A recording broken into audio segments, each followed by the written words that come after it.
There's no other way of eliminating conflict besides allowing peace to conquer it. A blessed day to everyone. I am Sierva, and it is indeed my pleasure to discuss how we can eliminate conflict and thus create peace within ourselves and with the world thereafter. Wars had since tormented mankind, putting an end to numerous lives. As a matter of fact, World War II alone had been estimated to reach death tolls of about 80 million people. Conflicts like these made individuals suffer various injuries, such as burns, gunshot wounds, severed body parts, and so on. In addition, wars also brought emotional and psychological trauma to the people, pulling down the morale of every single person. World leaders and politicians have tried to sort these problems out. There had been numerous treaties so that countries can negotiate about their issues, not to mention the countless peace advocacies with the objective of making the world a more peaceful place. But none of them ever succeeded. News of terror attacks sprout from here and there. Discrimination and injustice continued to overrun countries. The world continued living with the conflict, even perhaps dealing with the worst.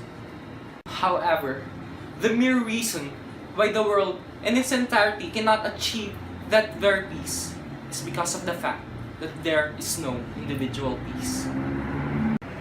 We suffer worldwide conflict because we fail to pay attention to each of our own individual conflicts, which then deal with the various oppositions and arguments within oneself that most usually deals with identity or image.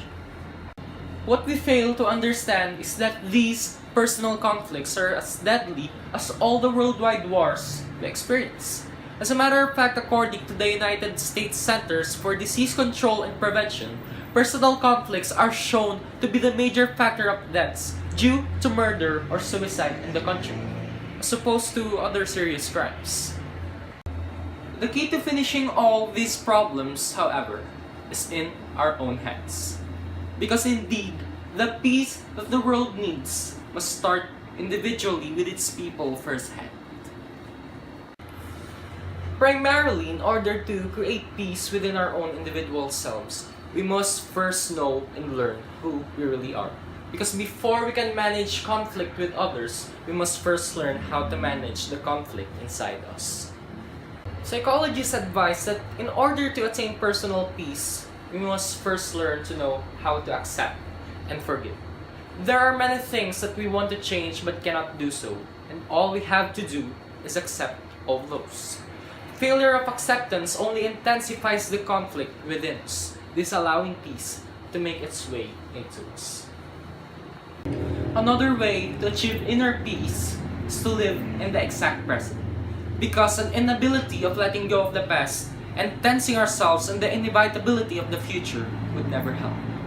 We would just have to enjoy and focus ourselves in the present and stop stressing ourselves over what had been and what could be.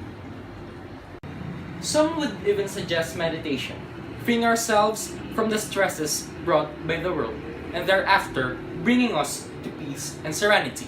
It would allow us to recalibrate our thoughts and insights about life and would help us know our inner selves. Fully knowing our identity also encompasses respect for our own selves, our likes, our beliefs, our fears, and so on. Then, it is only after we learn to respect ourselves will we learn to respect others. And that very respect is one of the most crucial keys in attaining peace. Center for Peace and Spirituality International stated in their website that in order to attain peace, people must fulfill their needs without depriving others of theirs. Even according to the divine law, you can take from the world whatever will satisfy your need, not your greed. Which gives us the sole idea that respect does not end with ourselves. And since it encompasses sympathy and compassion, must rather be shared with others. Take this as an example. The war sparked between the Filipinos and the Spaniards because of the lack of that very compassion. The Spaniards conquered the Philippines because of its rare spices, which were essential in ancient European trades. It shows an absence of compassion and consideration and therefore led to an absence of peace. Communication is also another important element. Competition and argument will never solve conflict. It is best for the persons involved to talk away the issue.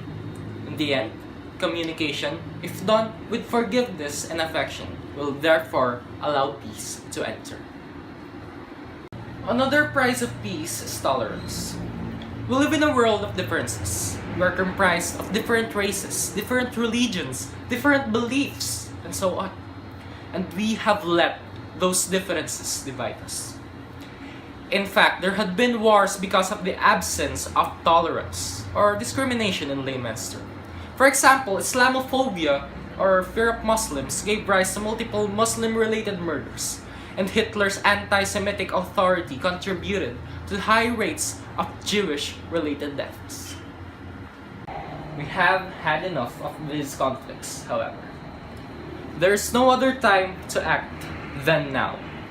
Steve Jobs once said that the people who are crazy enough to think that they can change the world are the ones who do. Then why can't we be crazy enough to think that we can? Peace is a ripple effect. It must start individually with the people firsthand.